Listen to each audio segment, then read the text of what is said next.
Selamat pagi, salam sejahtera. Terima kasih kerana bersama dengan saya di Nazilin Unity Channel. Ini satu pendedahan yang paling luar biasa disebut sendiri oleh Perdana Menteri kita, iaitu Anwar Ibrahim. Anwar Ibrahim tak tahan lagi dengan tuduhan demi tuduhan yang dilemparkan terhadapnya berkaitan dengan Mahkamah Syariah dan enakmen Syariah.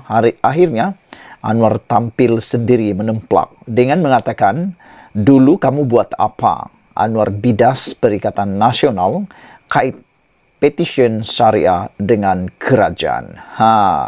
Akhirnya cuba nak malukan Anwar Ibrahim, cuba nak kaitkan tentang petisyen syariah dengan kerajaan, akhirnya kena muka sendiri. Ini dikatakan oleh netizen sebagai memasang jerat dan termasuk jerat sendiri. Apabila mereka cuba mengaitkan petisyen syariah dengan kerajaan. Tapi Anwar kata, dulu kamu buat apa? Saudara-saudara sekalian, Perdana Menteri berkata, petisyen itu dibuat sebelum beliau mengetuai kerajaan. Jadi siapa ketua pada waktu itu, anda pasti tahu. Kenapa pada waktu itu tak buat apa-apa? Dulu kamu buat apa? Kata Anwar. Tapi sekarang pula kesana kesini menjajah, kononnya Anwar Ibrahim gagal untuk mempertahankan petisyen syariah ataupun mempertahankan syariah. Perdana Menteri membidas kumpulan yang cuba menunggang dalam isu petisyen mencabar enakmen Kanun Jenayah Syariah 1 Kelantan 2019 mengaitkannya dengan kerajaan pimpinan beliau. Anwar Ibrahim menjelaskan petisyen itu dibuat sebelum beliau mengetuai pentadbiran Putrajaya. Sebaliknya, Perikatan Nasional yang tidak bersuara ketika itu, kan dah hairan, kan dah kena. Cuba mengenakan Anwar Ibrahim, akhirnya kena pula diri sendiri. Itulah, tak terlihat kiri kanan, tak tengok kiri kanan dahulu, terus kenakan Anwar Ibrahim, akhirnya kena balik diri sendiri. Saya nak tanya, kata Anwar Ibrahim, saya nak tanya menteri-menteri termasuk Menteri Undang-Undang dulu. Dia buat apa? Agak-agak apa dia buat? Anda boleh kemukakan dalam ruangan komen. Dan ada beberapa netizen yang memberikan komen, kata mereka, sibuk untuk mempertahankan kerajaan dan terlupa tentang petisyen syariah tersebut. Jadi sesuailah pertanyaan Anwar Ibrahim ini dengan bertanya, saya nak tanya menteri-menteri termasuk Menteri Undang-Undang dia buat apa pada waktu itu, kata Anwar. Ada yang kata tak tahu. Bagaimana boleh seorang menteri jawab saya tak tahu dalam kes seberat ini? Ini satu jawapan menyelamatkan diri sebenarnya bila ditanya saya tak tahu. Itu adalah kaedah nak selamatkan diri, melepaskan diri.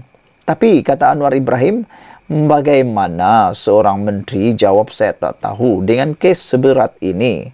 Katanya di Dewan Rakyat mengulas kenyataan timbalan Presiden PAS, Tuan Ibrahim Tuan Man yang juga Menteri Alam Sekitar dan Air ketika itu yang mengatakan tidak tahu.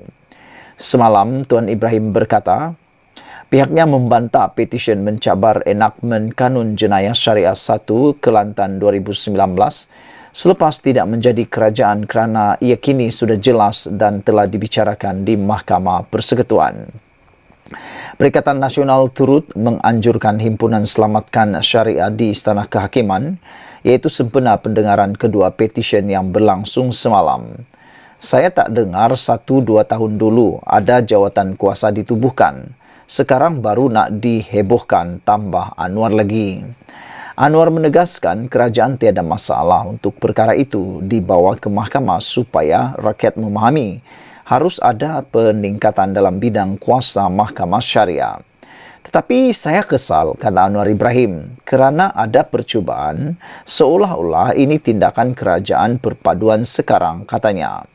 Pada 25 Mei tahun lalu, Nick Elin bersama anaknya Tengku Yasmin Natasha Tengku Abdul Rahman telah memfailkan petisyen bagi menyemak semula 20 peruntukan kesalahan dalam enakmen tersebut terhadap Kerajaan Kelantan. Dua beranak itu mendakwa dulu 20 peruntukan dalam enakmen Kanun Jenayah Syariah 1 Kelantan bertindan dengan Undang-Undang Persekutuan yang turut meliputi kesalahan sama. Peruntukan itu antara lain ialah memusnahkan tempat ibadat, pelacuran dan pelbagai kesalahan seksual lain termasuk homoseksual, memberi keterangan palsu serta pemalsuan dokumen. Ketika itu, PAS menjadi sebahagian kerajaan yang dibentuk bersama Perikatan Nasional Barisan Nasional BN dan Gabungan Parti Sarawak GPS sebelum dibubarkan pada Oktober untuk memberi laluan kepada PRU 15. Jadi saudara-saudara sekalian, sebelum kita berpisah, sila tinggalkan komen Anda. Soalan Anwar mudah saja. Dulu kamu buat apa? Anwar Ibrahim membidas Perikatan Nasional kait petisyen syariah dengan kerajaan. Yang lebih menghangatkan lagi soalan Anwar ialah, saya nak tanya menteri-menteri termasuk menteri undang-undang, dulu dia buat apa, kata Anwar Ibrahim. Ada yang kata tak tahu. Bagaimana boleh seorang menteri jawab saya tak tahu dalam kes seberat ini, kata Anwar. Tinggalkan komen Anda, apa pula pendapat Anda dengan jawapan saya tidak tahu itu. Sekian dulu Malaysia kita punya, kita juga sama-sama cintai Malaysiaku. Kita jumpa lagi, bye-bye. Selamat petang, salam sejahtera. Terima kasih karena bersama dengan saya di Nazlin Unity Channel. Ini berita paling buruk sekali diterima oleh Gabungan Perikatan Nasional di bawah pimpinan Muhyiddin Yassin. Dengan tajuk, setahun sudah Anwar jadi Perdana Menteri, ramalan Madani cuma 3-4 bulan tak menjadi kenyataan. Sebelum ini kita dengar ketika Anwar Ibrahim menjadi Perdana Menteri dengan disokong oleh Barisan Nasional, GPS dan GRS, ada beberapa suara yang sumbang yang seakan-akan menjadi bomo, tukang ramal dan tukang ramal lah. Mereka kata kerajaan pimpinan Anwar Ibrahim, kerajaan perpaduan ini tidak akan mampu bertahan lebih daripada 3-4 bulan. Bahkan ada juga yang kurang pintar orangnya sanggup berjanji menceraikan istrinya kalau Anwar Ibrahim dapat bertahan.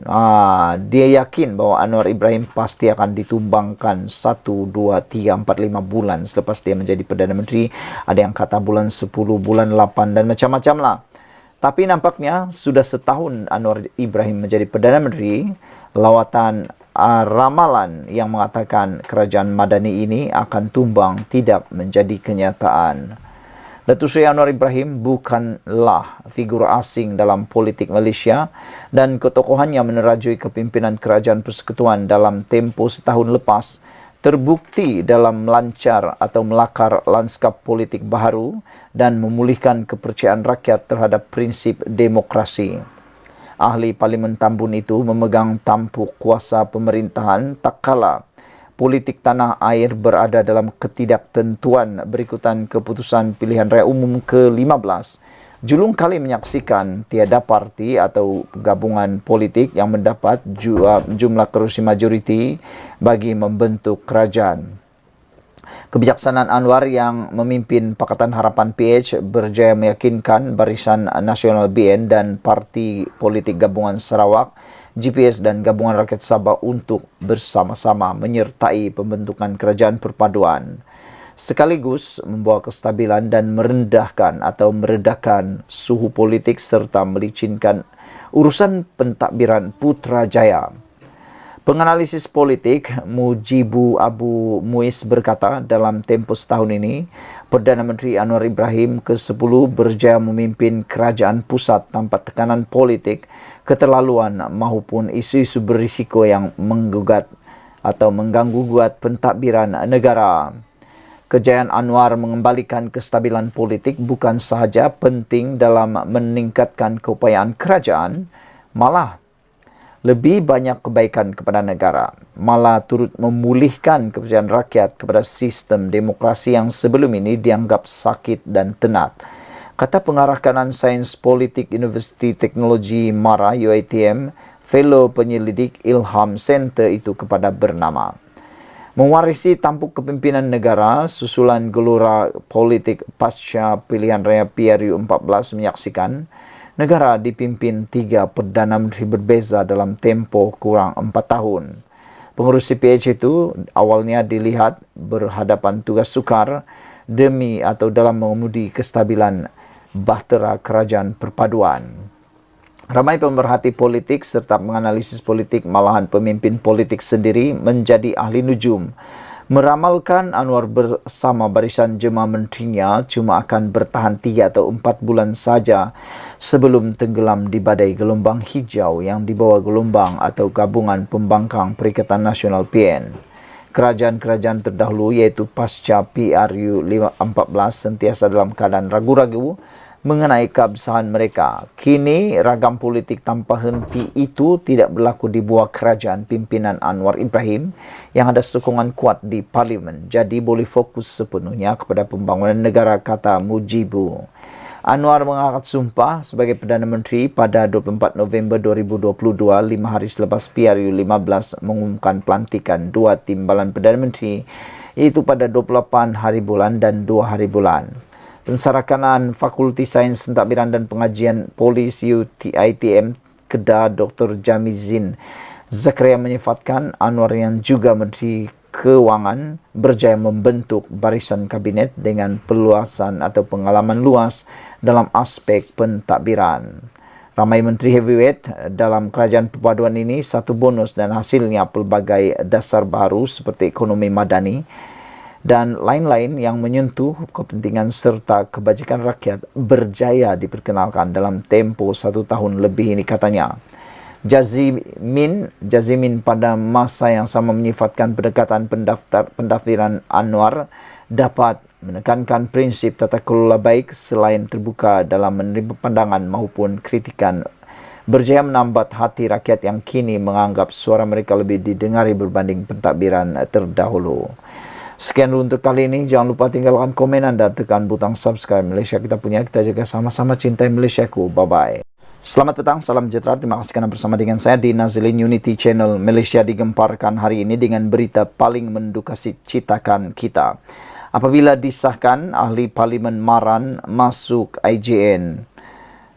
Ahli Parlimen Maran Ismail Mutalib telah dimasukkan ke Institusi Jantung Negara IJN, kata Speaker Dewan Rakyat Johari Abdul hari ini.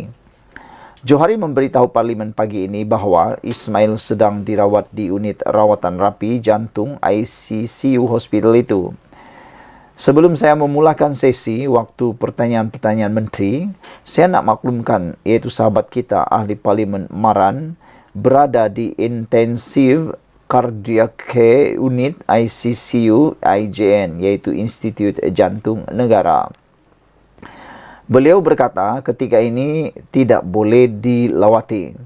Namun doa agar sahabat kita dilindungi Allah dan sembuh segera, katanya. Bagaimanapun Johari tidak menjelaskan lanjut keadaan kesihatan Ahli Parlimen Perikatan Nasional itu. Saudara-saudara sekalian, kita ingin doakan supaya Ahli Parlimen Maran ini tetap sehat dan kuat dan tidak perlu diadakan pilihan raya yang lain. Sekian dulu untuk kali ini. Jangan lupa tinggalkan komen anda, tekan butang subscribe. Malaysia kita punya, kita jaga sama-sama. Ikuti terus ulasan selepas ini. Selamat petang, salam sejahtera. Terima kasih kerana bersama dengan saya di Nazilin Unity Channel ini. Satu lagi keputusan yang paling ditunggu-tunggu oleh rakyat Malaysia akhirnya diumumkan oleh Anwar Ibrahim. Satu konsep yang diadakan secara besar-besaran yang pastinya akan menelan belanja besar dan yang pastinya juga dapat mendatangkan keuntungan besar kepada industri hiburan Malaysia, seterusnya pendapatan Malaysia, iaitu konsep Coldplay akhirnya diumumkan. Anwar kata Coldplay sokong Palestin. Konsep diluluskan kerajaan yang lepas. Ini paling lucu.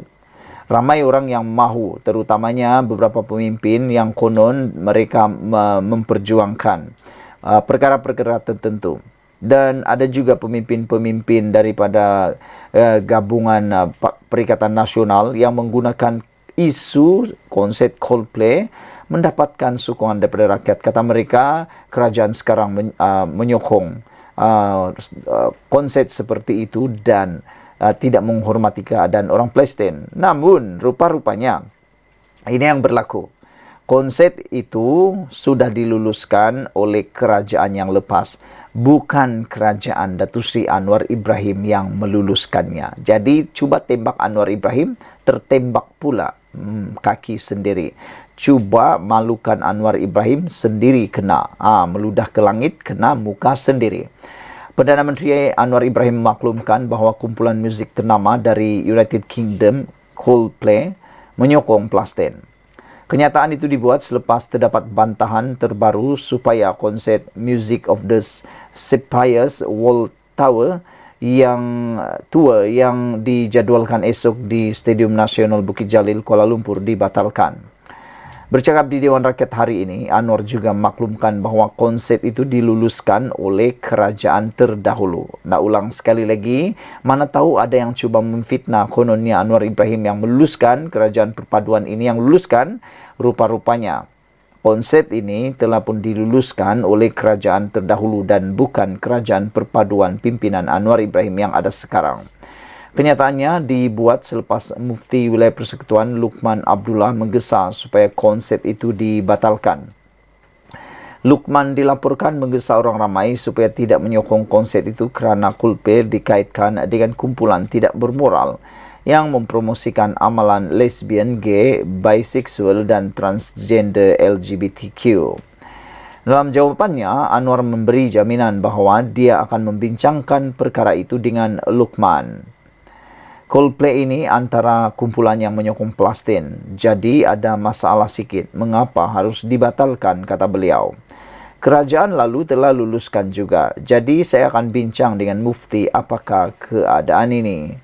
Saya akan berbincang dengan Mufti kerana ada polobi-polobi dari gerakan Palestin yang menyokong dan memberikan pandangan kepada Menteri Luar Zamri Abdul Kadir dan kepada pejabat saya mengapa dihalang kumpulan yang menyokong perjuangan Palestin daripada meneruskan pertunjukan. Oleh kerana ada beberapa isu lain yang tidak kita bersetuju, itu saya akan bincang semula, katanya semasa waktu soal Perdana Menteri hari ini. Anwar berkata demikian ketika menjawab soalan tambahan Wan Ahmad Faisal Wan Ahmad Kamal PN Machang mengenai pendirian kerajaan dalam isu penganjuran konsert Coldplay susulan kenyataan Luqman sebelum ini. Apakah ada satu dasar atau pendirian kerajaan untuk pastikan kita fahami keadaan semasa yang berlaku hari ini melibatkan Gaza? Soal Wan Faisal. Susulan pengumuman persembahan sulung Coldplay di Kuala Lumpur sebelum ini, beberapa pemimpin PN khususnya dari PAS mendakwa kumpulan British itu mempunyai agenda LGBT dan membantah persembahan itu. Penyanyi utama kumpulan berkenaan Chris Martin dikatakan kerap mempamerkan bendera pelangi yang sering dianggap sebagai simbol hak LGBTQ semasa konsert. Pada Mei lalu, Anwar mengalurkan keputusan Coldplay untuk membuat persembahan di Malaysia. Konsert Coldplay dijangka memberi manfaat pada ekonomi Malaysia dengan kehadiran ribuan penonton asing. Sementara itu, Singapura pula akan mendapat kesan ekonomi paling besar dengan penganjuran 6 konsert pada Januari 2024 di Republik itu. Sekian dulu untuk kali ini. Jangan lupa tinggalkan komen anda. Sila tekan butang subscribe Malaysia Kita Punya. Kita jaga sama-sama cinta Malaysiaku. Kita jumpa lagi. Bye-bye.